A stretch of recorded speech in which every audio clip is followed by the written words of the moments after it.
नमस्कार, मी सुप्रिया कुऱ्हाडे. डॉक्टर मंत्रा या विशेष कार्यक्रमामध्ये आपलं स्वागत. आजचा आपला विषय आहे कॅन्सरवर इम्युनोथेरपीचे उपचार नेमके कसे केले जातात. आणि याच विषयावर आज आपण मार्गदर्शन घेणार आहोत डॉक्टर आय.जी. पटेल यांच्याकडून.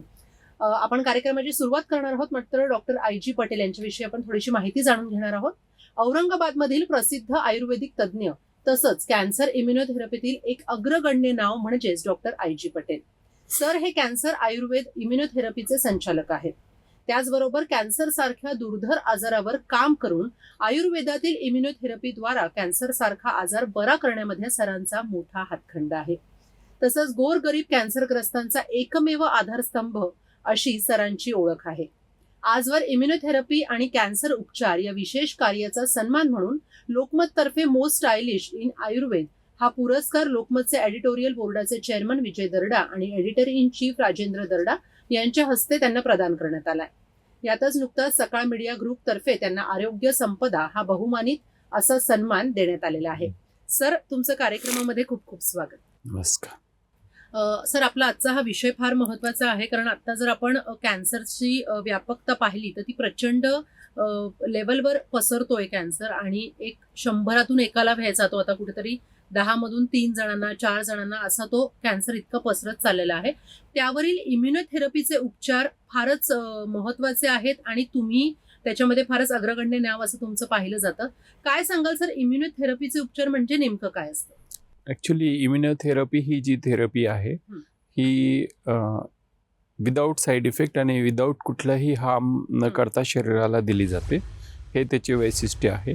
की दुसरं म्हणजे याच्यात जे मेजर्स यूज केले जातात, की जे मेडिसिन्स यूज केले जातात किंवा जी चिकित्सा यूज केली जाते त्याने त्या पेशंटची जी इम्युनिटी आहे, समजा उदाहरणार्थ एका पेशंटच्या लिव्हरमध्ये कॅन्सर आहे, तर लिव्हरची जी इम्युनिटी आहे, लिव्हरची जी कॅपॅसिटी आहे, लिव्हरची जी डिसीज लढण्याची जी क्षमता आहे, लिव्हरची जी रिजनरेटिव्ह कॅपॅसिटी आहे ती वाढवली जाते या मेडिसिन्सद्वारे.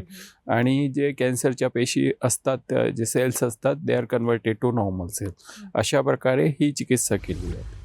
बरोबर सर, आपल्या सगळ्यांनाच माहिती आहे की कॅन्सरमध्ये 4 स्टेजेस असतात आणि चौथी स्टेज ही लास्ट स्टेज असं म्हटलं जातं. तर या 4th स्टेजमध्ये देखील इम्युनोथेरपीचे उपचार केले जातात आणि ते तितके प्रभावी ठरतात का? नक्कीच. ॲक्च्युली कसं असतं, 4th स्टेज कॅन्सर झाला तर बरेच रुग्ण हताश होऊन जातात की आता कुठलाही ट्रीटमेंट नाही देता येणार, कारण सर्जरी करता येत नाही, रेडिएशन देता येत नाहीत, किमोथेरपीचेही लिमिटेशन येऊन जातात. तर अशा वेळेस जर आपण इम्युनोथेरपी उपचार त्या पेशंटला दिले आणि त्यासोबत आणखी काही ॲडिशनल बूस्टिंग त्याला एनर्जी म्हणजे की डाएट त्याचा व्यवस्थित आणि बाकी त्याला पॉझिटिव्ह ॲटमॉस्फिअर दिलं तर नक्कीच त्याचा फायदा होतो आणि 4th स्टेज कॅन्सरचे सुद्धा रुग्ण बरे होऊ शकतात. सर, जसं मी मगाशी म्हणाले की कॅन्सर हे 4 स्टेजेसमध्ये असतात, मात्र त्याचे अनेक प्रकारही असतात. तर ते प्रकार जे आहेत ते आपण थोडेसे समजून घेऊयात का? हां, नक्की. ॲक्च्युली कॅन्सरचे प्रकार भरपूर आहेत. ॲक्च्युली जे ऑर्गन्स आहेत आपले की लिव्हर, किडनी, रेक्टम, इसोफॅगस, जितके ऑर्गन्स आहेत तितक्या टाईपमध्ये कॅन्सर असतात आणि त्याच्यातही सेल टाईप वेगळे असतात, की असे जवळपास 150-200 प्रकारचे कॅन्सर असू शकतात. आणि त्यात मुख्य म्हणजे की जे आपल्याकडे जे आढळतात ते तोंडाचा कॅन्सर म्हणजे जिभेचा कॅन्सर, बकल म्युकोजा म्हणजे गालाचा कॅन्सर, गर्भाशयाचा कॅन्सर, ब्रेस्ट कॅन्सर्स हे जास्त प्रमाणात आढळून येतात बाकीच्या कॅन्सरपेक्षा. आपल्या भारतामध्ये तंबाखूजन्य पदार्थ आणि तंबाखू खाण्याचं प्रमाण हे खूप जास्त आहे, त्यामुळे तोंडाच्या कॅन्सरचा जो पर्सेंटेज आहे ते ओव्हरऑल कॅन्सरमध्ये खूप जास्त आहे. दुसरं, ब्रेस्ट कॅन्सरचंही हल्ली खूप जास्त प्रमाणात आढळून येतो आहे, गर्भाशयाचं कॅन्सरचं प्रमाणसुद्धा जास्त आहे. अशा प्रकारे विविध प्रकारचे कॅन्सर आपल्या भागामध्ये आढळून येतात आणि त्याची चिकित्सा आपण जर इम्युनोथेरपीने केली तर नक्कीच त्याचा फायदा होतो आणि तो कॅन्सर आपल्याला पूर्णपणे बरा करतो. सर, तुम्ही खरं तर इतके वर्ष झाली या फील्डमध्ये आहात, तर कॉमनली आढळणारा कॅन्सर हा नेमका कोणता आहे? ॲक्च्युली मी आत्ताच आपण डिस्कस केलं त्याप्रमाणे तोंडाचा कॅन्सर आणि ब्रेस्ट कॅन्सर हे जास्त प्रमाणात आढळून येतात आणि गर्भाशयाचा कॅन्सर हे 3 प्रकारचे कॅन्सर जास्त प्रमाणात आढळून. चौथा जो टाईप आहे तो लंग कॅन्सरचा येतो. लंग कॅन्सर पण आपल्या भागामध्ये भरपूर आहे. अशा प्रकारे विविध प्रकारचे कॅन्सर आपल्या भागामध्ये आढळून येतात. हल्ली खूप प्रमाणात हे जे जंक फूड आणि हे खाल्ल्यामुळे लिव्हर कॅन्सरचे प्रमाण, ड्रिंक्समुळे, टोबॅकोमुळे लिव्हर कॅन्सरचं प्रमाण पण खूप वाढलेलं दिसत आहे आणि लिव्हर कॅन्सरचेही रुग्ण बऱ्या संख्येने आमच्याकडे येत आहे सर. आणि जसं आपण म्हणालो की लिव्हर, लंग आणि तोंडाचा जो कॅन्सर आहे तो कुठेतरी व्यसन केल्यामुळे तो जास्तीत जास्त फोफावतोय. मात्र हा जो गर्भाशयाचा कॅन्सर आणि जो तुम्ही म्हणालात की ब्रेस्ट कॅन्सर आहे, त्याचं नेमकं सर काय कारण असू शकतात की का तो इतक्या महिलांमध्ये आपल्याला पाहायला मिळतो? ॲक्च्युली ब्रेस्ट कॅन्सरचा जो जास्त प्रमाणात आढळण्याचं कारण मुख्य करून जेव्हा ब्रेस्ट कॅन्सरची सुरुवात होते त्यावेळेस थोड्याशा गाठी ब्रेस्टमध्ये निर्माण होतात. जर त्याच वेळेस त्याची जर चिकित्सा केली तर त्याचा कॅन्सरमध्ये कन्व्हर्शन न होता तो त्याच वेळेस आपल्याला ट्रीट करता येतं, की म्हणजे बिनाईन टाईप जेव्हा असतो त्याचं म्हणजे जस्ट सुरुवात झालेली असते ब्रेस्ट कॅन्सरची, तर त्यावेळेसच त्याला ट्रीट केलं तर नक्कीच त्याचा फायदा होतो आणि तो कॅन्सर एकदम पूर्णपणे बरा होतो. परंतु काय होतं की आपल्या भागामध्ये ॲक्च्युली असली तरी गाठ शरीरामध्ये कुठेही तर त्याकडे दुर्लक्ष होतं आणि जेव्हा त्रास व्हायला लागतो तेव्हाच डॉक्टरकडे जाणं असं, किंवा गाठ असेल तर त्याची योग्य ती तपासणी त्याच वेळेस करणं हा अतिशय महत्त्वाचा भाग आहे कॅन्सरच्या ट्रीटमेंटमध्ये. जर त्याच वेळेस त्याची तपासणी केली आणि त्याच वेळेस त्याचं इमिजिएट ट्रीटमेंट दिलं तर नक्कीच ब्रेस्ट कॅन्सर आणि गर्भाशयाचे कॅन्सर हे नक्कीच पूर्णपणे बरे होऊ शकतात.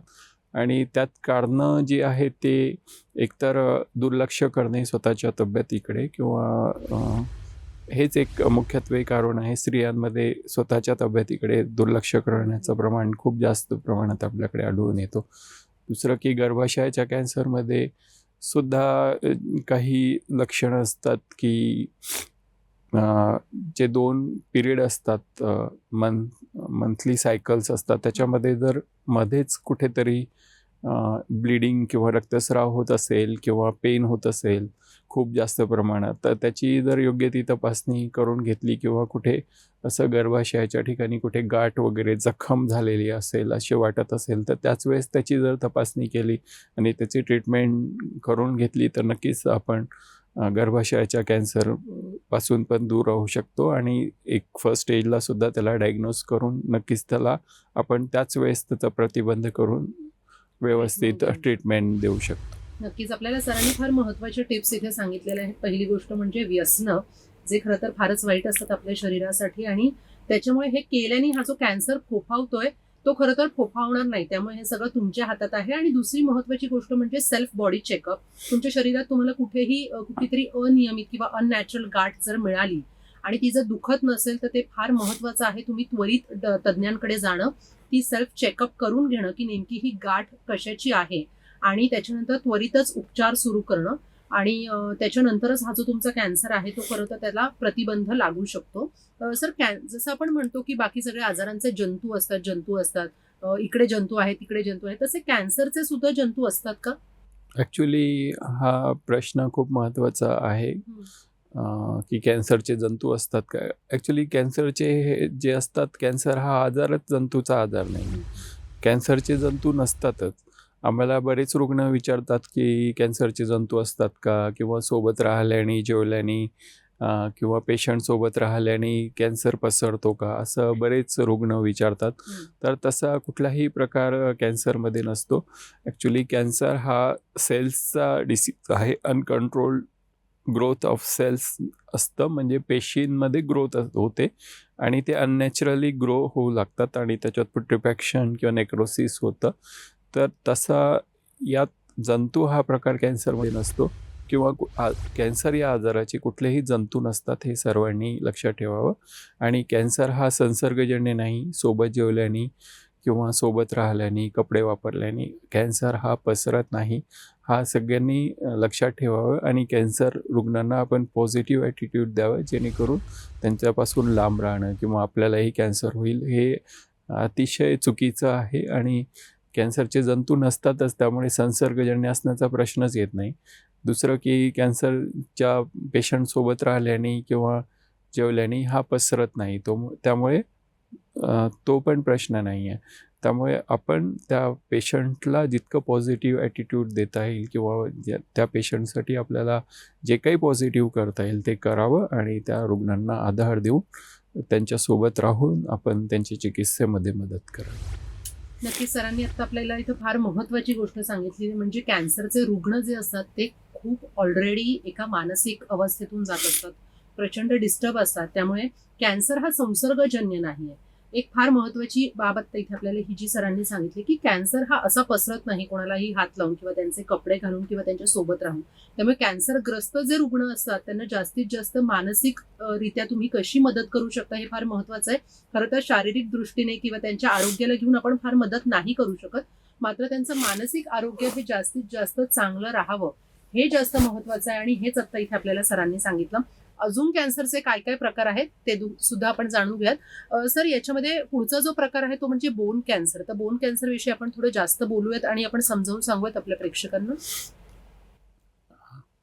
ॲक्च्युली जो बोन कॅन्सर हा जो टाईप आहे ह्याच्यात काय असतं की हाडांमध्ये जे कॅन्सरची लक्षणं निर्माण होतात, एक तर हाडं ठिसूळ होतात किंवा त्या ठिकाणी जखम निर्माण होते किंवा चालण्यामध्ये खूप वेदना होणे किंवा हाडांच्या ठिकाणी फ्रॅक्चर निर्माण होतात, उठता बसता येत नाही, अशी लक्षणे या रुग्णांमध्ये असतात. आणि त्याच्यासाठी एक्सरे, MRI ह्या ज्या तपासण्या असतात या तपासण्या केल्यानंतर आपण त्याचे निदान करू शकतो. बोन कॅन्सरमध्ये आपण इम्युनोथेरपीचा अतिशय चांगल्या प्रकारे उपयोग करून घेऊ शकतो आणि बोन कॅन्सरसुद्धा आपल्याला याने ट्रीट करता येतं. बोन कॅन्सरच्या कारणांमध्ये आपण बघितलं तर तंबाखूजन्य पदार्थ खाणाऱ्यांमध्ये बोन कॅन्सरचं प्रमाण जास्त आहे, कारण तंबाखू खाल्ल्याने कॅल्शियम लॉस होतो शरीरामध्ये. कॅल्शियम लॉस झाल्यामुळे त्यांच्या शरीरातली हाडे ठिसूळ होतात आणि त्यांच्यामध्ये बोन कॅन्सर निर्माण होण्याचे प्रमाण जास्त असते. अशा प्रकारे बोन कॅन्सर हा ट्रीट करायला पण थोडंसं डिफिकल्ट असतो बाकीच्या कॅन्सरपेक्षा, कारण त्याच्यात रिजनरेशन जे असतं सेल्सचं, ते बोन्सचं रिजनरेशन थोडं त्याला उशीर लागतो आणि त्याला जर व्यवस्थित ट्रीटमेंट दिलं इम्युनोथेरपीने तर नक्कीच त्याचा फायदा होतो आणि आपण त्याला व्यवस्थित सक्सेसफुली ट्रीट करता येतं. सर, मी मगाशी जसं सांगत होते की कॅन्सरचं निदान तर हे नंतर होत असतं, मात्र सर्वात पहिली गोष्ट म्हणजे की आपण आपल्या बॉडीचे सेल्फ चेकअप्स करणं. कुठे अनियमित जर गाठ आढळली तर त्यानुसार आपण आपले चेकअप्स करत राहणं. ज्या वेळेला सर आपल्याला ही गाठ कुठेतरी आढळते की आपल्याला त्याचा पेन नाही होते आणि ती नुसतीच गाठ आहे, त्यावेळेला त्वरित काय करायचं असतं पेशंटने? त्याची जी योग्य ती तपासणी करून घ्यावी की जेणेकरून ती गाठ कशाची आहे. आजकाल तपासणीसाठी बऱ्याच सुविधा आपल्याकडे आहेत. सोनोग्राफी आहे, CT स्कॅन, MRI वगैरे सगळीकडे आहेत. त्यामुळे याची योग्य ती तपासणी योग्य त्या तज्ज्ञांकडून जाऊन त्याची तपासणी करून घेणं अत्यावश्यक असतं, की जेणेकरून आपल्याला त्याचं जे योग्य निदान, आणि जर कॅन्सर असेल तरी फर्स्ट स्टेजला तो डायग्नोस होतो आणि त्याला आपल्याला ट्रीट करणं खूप इझी जातं आणि तो संपूर्णपणे बरा पण होऊ शकतो. नक्कीच.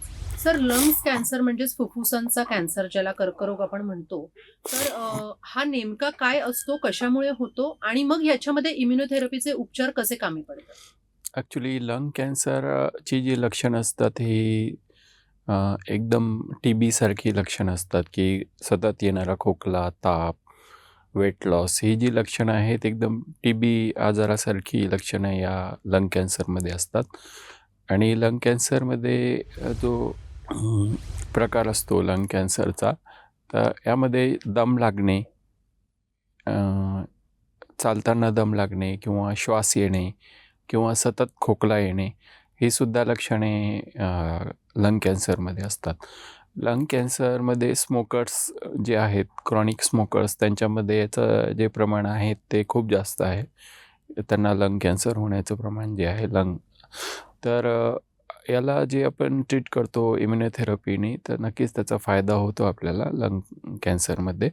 आणि लंग कॅन्सर आपल्याला इम्युनोथेरपीने पूर्णपणे ट्रीट करता येतं. लंग कॅन्सरमध्ये ज्या गाठी असतात त्या आपल्या फुफ्फुसामध्ये निर्माण झालेल्या असतात आणि आपण जेव्हा इम्युनोथेरपीने त्याला ट्रीट करतो तर त्या हळूहळू कमी व्हायला लागतात आणि ज्या प्रकारे त्या कमी होतात तर त्या प्रकारे त्या जसं जसे कमी व्हायला लागतात तशी तशी जी लक्षणं असतात त्याची ती सुद्धा कमी व्हायला लागतात आणि लंग कॅन्सर आपल्याला पूर्णपणे बरा करता येतो. नक्कीच. तर त्यापुढचा जो कॅन्सर आहे तो आहे ब्रेस्ट कॅन्सर आणि मगाशी आपण थोडं त्याविषयी बोललेलो होतो. मात्र आता आपण विस्तृतपणे थोडंसं ब्रेस्ट कॅन्सर विषयी आणि त्याच्यावरील जे इम्युनोथेरपीचे उपचार आहेत त्यावरील बोलूया. हां, ॲक्च्युली ब्रेस्ट कॅन्सर हा खूप जास्त प्रमाणात आजकाल आढळतो आहे आणि ब्रेस्ट कॅन्सरमध्ये आमच्याकडे एक नवीन कन्सेप्ट आम्ही डेव्हलप केलेला आहे की ब्रेस्ट कन्झर्वेशन. रुटीन ट्रीटमेंटमध्ये काय असतं की जे ब्रेस्ट रिमूव्हल हा म्हणजे की कंप्लीट मॅस्टेक्टॉमी ज्याला म्हणतात की संपूर्ण ज्या ब्रेस्टमध्ये कॅन्सर आहे तो संपूर्ण ब्रेस्ट काढून घेतात. तर आमच्याकडे जो आम्ही कन्सेप्ट नवीन ब्रेस्ट कन्झर्वेशनचा सुरू केलेला आहे याच्यातून कंप्लीट ब्रेस्ट न काढता त्याचं ट्रीट करता येतं आणि त्याला कॉस्मेटिकली पेशंटला कुठलाही त्रास नसतं किंवा त्याला कुठेही असं ब्रेस्ट रिमूव्हल करण्याची गरज पडत नाही.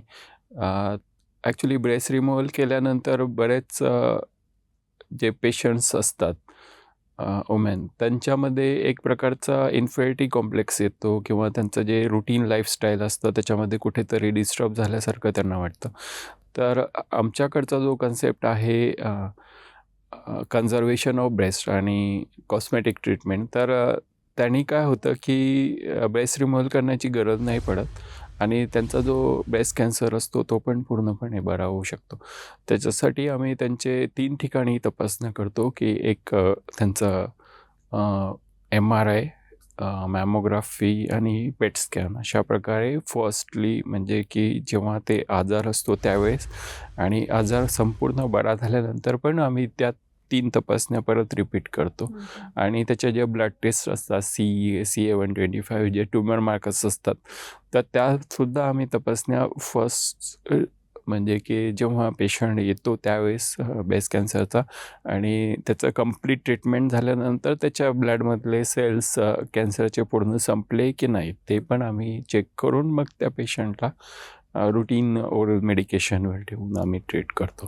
तर नक्कीच त्याचा ब्रेस्ट कॅन्सर रिमूव्हलमध्ये आमच्याकडे बराच सक्सेस आहे आणि त्याचा जो कन्झर्वेशन ऑफ ब्रेस्ट किंवा कॉस्मेटिक ट्रीटमेंट जे आहे ते आमच्या हॉस्पिटलला ज्या प्रकारे आम्ही ट्रीट करतो नक्कीच त्याचा फायदा झालेला आहे आणि संपूर्ण महाराष्ट्रातूनच नाही तर संपूर्ण भारतातून ब्रेस्ट कॅन्सरचे रुग्ण आमच्याकडे येत आहेत आणि फायदा घेत आहेत. नक्कीच. सरांनी खूप पॉझिटिव्ह गोष्ट या इम्युनोथेरपीच्या उपचारामध्ये सांगितली ती म्हणजे की ब्रेस्ट कॅन्सरच्या ज्या पेशंट्स आहेत त्यांच्या ब्रेस्ट या कन्झर्व केल्या जातात त्या कुठेही म्हणजे काढू नये या स्टेजपर्यंत ते आणतच नाहीत फिमेल्सला, कारण आपल्या शरीरातला एक भाग काढणं हे एका महिलेसाठी किंवा एका पुरुषासाठी हे फार मानसिकदृष्ट्या खच्ची करणारं असतं. मात्र इम्युनोथेरपीच्या उपचारांनुसार तुमची ब्रेस्ट काढावी लागणार नाही आणि ही एक खूप पॉझिटिव्ह गोष्ट आहे या उपचारांसंदर्भातली. सर आपण आपल्या पुढच्या प्रश्नाकडे वळूयात, तो म्हणजे की ओव्हेरियन कॅन्सर बद्दल आपण थोडीशी माहिती, बीजांडाचा जो कॅन्सर असतो त्याविषयी आपण थोडी माहिती जाणून घेऊया. ॲक्च्युली ओव्हेरियन कॅन्सर हा सुद्धा आपल्या भागामध्ये भरपूर प्रमाणात आढळून येतो. ओव्हेरियन कॅन्सरमध्ये पोट फुगणे किंवा पोटाचा आकार मोठा होणे हे खूप महत्त्वाचं लक्षण असतं आणि ओव्हेरियन कॅन्सरचे जे पेशंट असतात त्यांना खूप जास्त प्रमाणात त्रास होतो आणि पेन होतं आणि त्यांच्या पोटामध्ये एक प्रकारचं स्वेलिंग असतं की सूज आल्यासारखी वाटते. तर अशी लक्षणं असते तर एक सिंपल सोनोग्राफीसारखी टेस्ट असते. ती सोनोग्राफी जरी करून घेतली तर आपल्याला एक आयडिया येऊन जाते की यांना ओव्हेरियनमध्ये काही ट्यूमर आहे का काही ओव्हरीजमध्ये, तर त्यानुसार मग ते कॅन्सरचंच आहे की नॉर्मल आहे असं पण ट्रीट करता येतं आपल्याला आणि त्याचं अर्ली डायग्नोसिस आपल्याला करता येतं ओव्हेरियन कॅन्सरचा. आणि ओव्हेरियन कॅन्सर ट्रीट करण्यात ॲक्च्युली काय होतं की ओव्हेरियन कॅन्सर डायग्नोसिस फार उशिरा होतं बरेच पेशंटमध्ये, ओल्ड एज पेशंटमध्ये ओव्हेरियन कॅन्सर असतो पण ते तपासणी करत नाहीत बरेच. तसंच पोटात दुखते म्हणून डॉक्टरांकडनं गोळ्या किंवा मेडिकलवरनं गोळ्या घेत राहतात. तर ते अतिशय चुकीचं होतं आणि त्यामुळे त्यांचा आजार वाढून जातो आणि ओव्हेरियन कॅन्सर हा बरेच वेळा 4 स्टेजला डायग्नोस होतो. तर 4 स्टेजला जेव्हा डायग्नोस होतो त्यावेळेस त्याच्या पेशंटच्या पोटात पाणी होणे किंवा त्याला काविळीसारखी लक्षणं निर्माण होणे, अशा प्रकारची लक्षणं याच्यामध्ये निर्माण होतात. आणि त्यामुळे काय होतं की त्या स्टेजला त्यांना ट्रीट करणं थोडंसं डिफिकल्ट जातं. पण त्या स्टेजला पण आम्ही ट्रीट करतो. पोटात पाणी झालेलं असेल तरी अजिबात घाबरायचं नाही. आमच्या हॉस्पिटलला आम्ही असे बरेच रुग्ण ज्यांच्या पोटात पाणी होतं किंवा अशी जी लक्षणं निर्माण होतात काविळीसारखी, तर ते सुद्धा आम्ही ओव्हेरियन कॅन्सरचे रुग्ण बरे केलेले आहेत आणि त्याचा नक्कीच त्या रुग्णांना फायदा झालेला आहे आणि ते व्यवस्थित जीवन जगतात. नक्कीच सर. सर, आपल्याकडे वेळ फार कमी राहिलेला आहे, तर जाता जाता तुम्ही आपल्या प्रेक्षकांना काय सांगाल? जाता जाता प्रेक्षकांना हेच सांगू शकेल की आपल्या स्वतःची काळजी घ्या.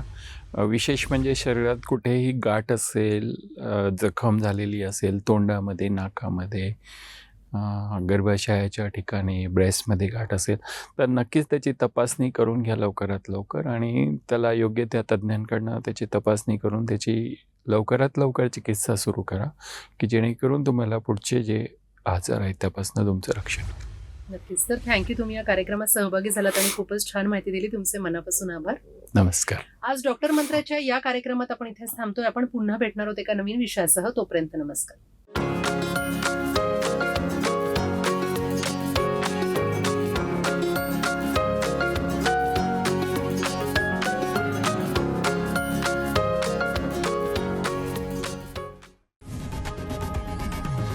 लोकशाही मराठी ऐका, पहा, जागरूक रहा.